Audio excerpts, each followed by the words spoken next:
Hello, welcome back to the Buggo channel. Today's video is all about freeze-dried food and how it could be a great investment for you and your family in these troublesome times. Let's check it out.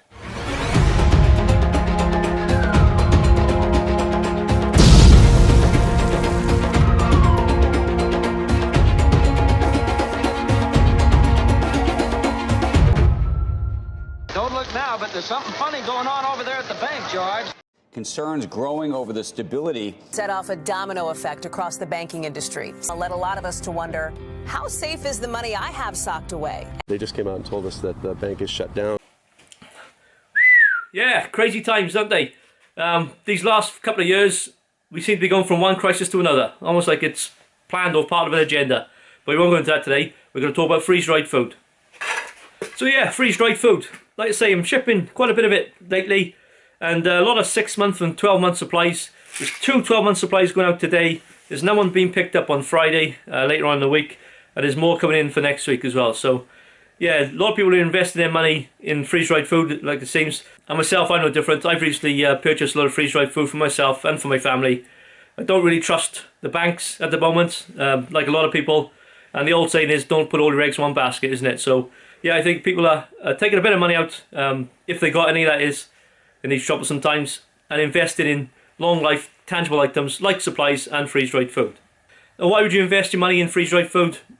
Well, if you did have excess money in a bank, savings or whatever, it's not doing you any good, is it? With the interest rate being so low and the inflation being so high. The inflation, even though they say on the news about 10%, you can double that. You know yourself when you're going for shopping, food or whatever it is, the prices are a lot higher than that, aren't they? It's more 20, 25%, in some cases even more. So say it's 20%, if you had £100 in the bank last year, that will only buy £80 worth of stuff now, isn't it? Whereas the freeze-dried food and other tangible items, but especially freeze-dried food, this is going up in value. So if you bought this a couple of years ago, this has gone up over 40% in value. So you would have made 40% on your investment. So for an example, this tin beef stew with potato, when I first opened the shop a few years ago, this was probably £35 odd, £38 I think it was. Now it's over £50 to buy. So if you did buy this a couple of years ago, well done, you've gained on your investment, haven't you? And this stuff has a shelf life of 25 years plus, so yeah, it's gained 40% in a couple of years. How much is this going to be worth in 10 years, 15 or 25 years time? Yeah, it could be worth a small fortune. So that's one way of looking at it, is turning your cash, your idle cash, if you got any, that is, like I say, into a worthwhile investment, so it's going to gain in value. Now there are other things you can invest your money in, like precious metals, gold, silver, even fine art and classic cars, and those items you'd hope would increase in value as well in long term. Now where this freeze-dried food has a bit of an advantage over them items, especially in the SHTF situation, is that if you're starving hungry, you can't eat a Rembrandt, you can't nibble down on a gold bar or a Ferrari, but you can open this up and eat it. Now that's a couple of reasons why you may want to invest in freeze-dried food and why others are doing it. So what is freeze-dried food and what's it all about? Now freeze-drying process, all it is the way of preserving the food long term. They take out more or less all the moisture, or 99.999% of the moisture, but still leaving all the nutrients and the goodness of the food.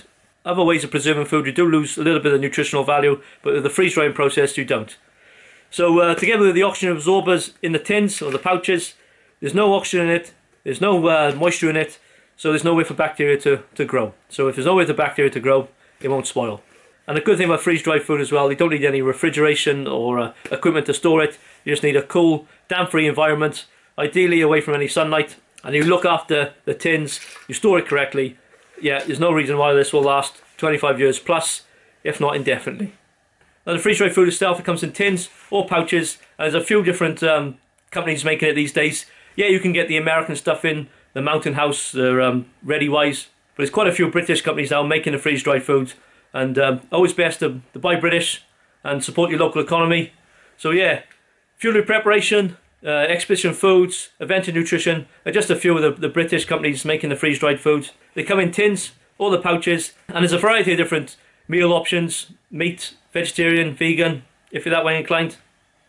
Plus the tins themselves, they do have individual items like white rice, diced chicken, beef, vegetables like sweet corn, peas, beans. So you can open a few tins up and make your own meal options. The downside of that is, of course, is you open up more than one tin. The tins themselves, once opened, you've got like a week to use the tins up, unless you take the contents and put them back in a Mylar bag and reseal them with an oxygen absorber. Then again, they'll last for a few more years after that.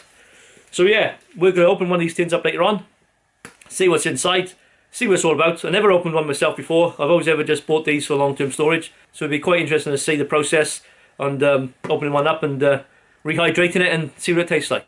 So like I say, as well as the tins, we do the pouches as well.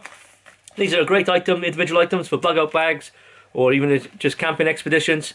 And they come in a variety of different flavours, makes and calories as well. So you've got some pouches are 1,000 calories per bag, some are 650, 800, 450.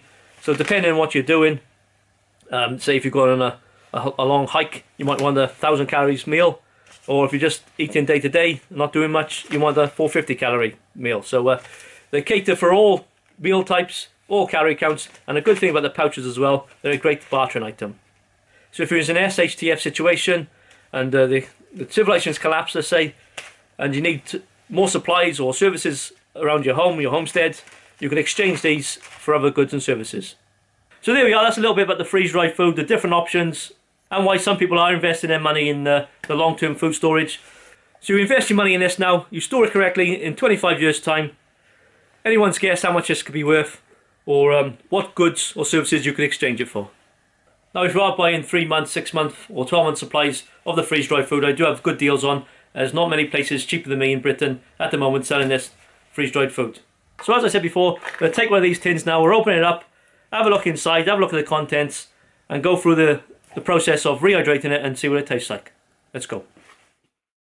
Right, so we are in the bug out bunker, and we're going to open up one of these tins and go through the process of rehydrating it with the hot water and see what it's all about. Like I say, I haven't opened one of these tins up before, so it's the first for me. So I've chosen this tin of sliced green beans, only because it's got a massive dent in it. Now it was delivered like this, it's not something I've done myself. So I don't know what happened there, you know what the British delivery companies are like. So yeah, I thought I might as well use this one up. I can't obviously sell it, and I don't want to store this one long term because the tin's so damaged, so it'd be ideal to open this up. So even though it is just the sliced green beans, the same process will be for all the other different types of flavours and meal types. So first thing to do is take the lid off. And then we're going to open up the tin. So I'm going to use one of these. Now those of you of a certain age who's in the army a few years ago, let's just say, you will know what these are. It's a tin opener, obviously. Back in the olden days, we used to have tins in our ration packs, and this is what was issued in each pack to open up your tin. So this is what I'm going to use. It might take a bit of time, but I've never failed to open a tin of one of these. So hopefully this won't be the first time. So let's give it a go.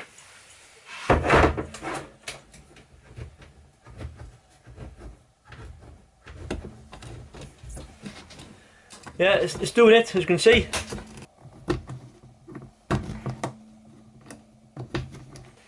It's going to take a while, so cue fast forward.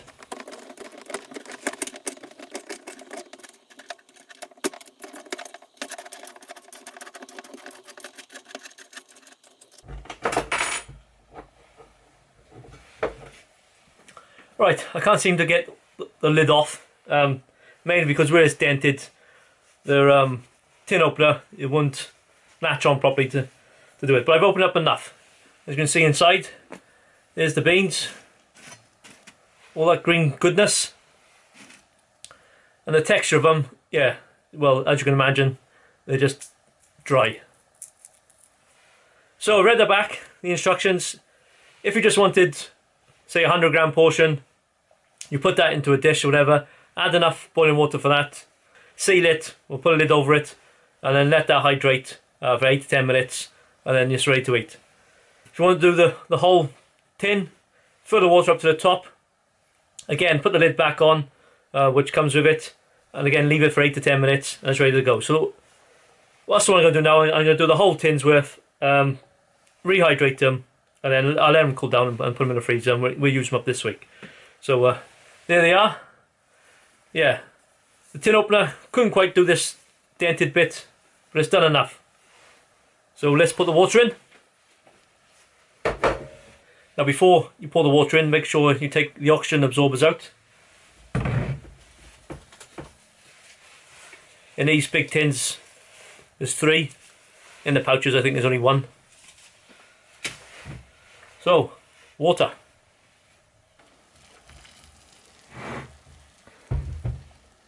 We could smell that straight away. Green beans.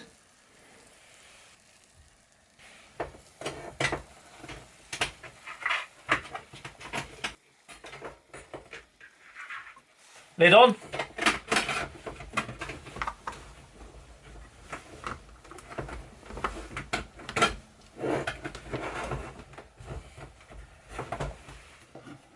Just get something to hold the lid down.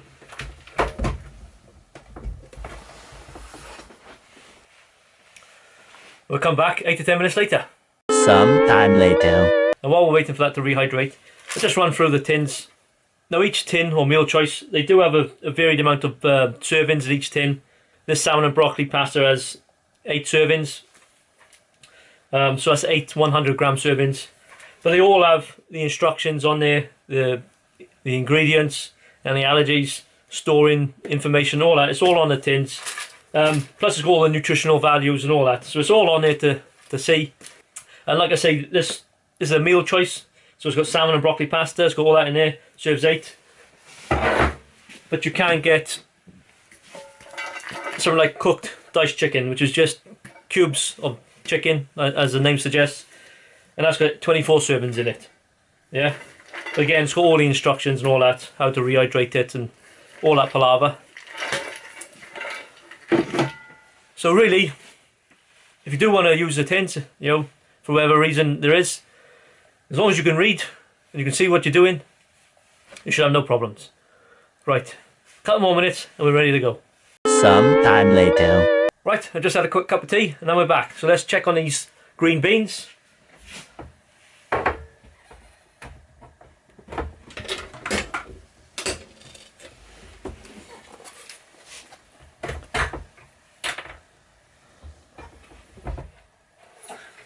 Straight away you can smell obviously the beans. Tin is still quite warm, but there we are. These are nice and soft. Yeah, green beans. So what I'm going to do now, I'll pour them into a big bowl and you can have a proper good look at them.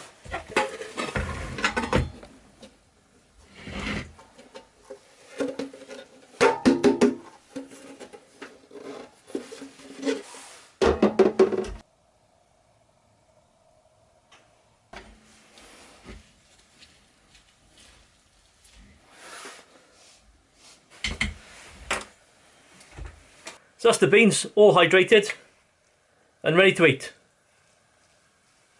Now you want to give them a good stir and just leave them stand for a bit to make sure every piece of food is hydrated.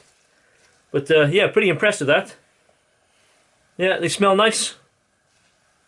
All we need now is a good dollop of butter on these, a bit of salt, and they're ready to go. But yeah, look at that, there's loads in there in that one tin. Serves 20, so there's 20 portions in here. And you can see, even though that tin is damaged, yeah, it's undamaged inside. Yeah, so I'd say that would have kept no problem at all. But yeah, look at all that. You can imagine in an SHTF situation, everybody's running around for food. And if you've got plenty of this at home, yeah, you're living like kings, aren't you? Job's a good one. Right, so I'm going to take this now and let it cool down. Once it's cooled, I'll put it in freezer bags, chuck it in the freezer, and then we'll use it then over the next few weeks. Right, back to the shop. Right, so there we are. There's the first tin ever opened. And yeah, pretty pleased with that. And there's a lot of food in here. I know it's only the green beans, but 20 servings of that. And yeah, freeze-dried food is relatively expensive for what it is, but what you're paying for is a longevity, isn't it? You know, be able to store food for 25 years or plus. And also, just to go to show, even though this tin is very much dented, internally, as you can see, nothing wrong with it at all. So, yeah, job well done. Well, there we are, guys. There's the video. Hope you enjoyed it. Hope you got a bit of information out of it. And if you do want to see some more videos about long-term food storage. Check this one out. And check this video out as well. And I'll catch you next time. Thanks for watching. All the best.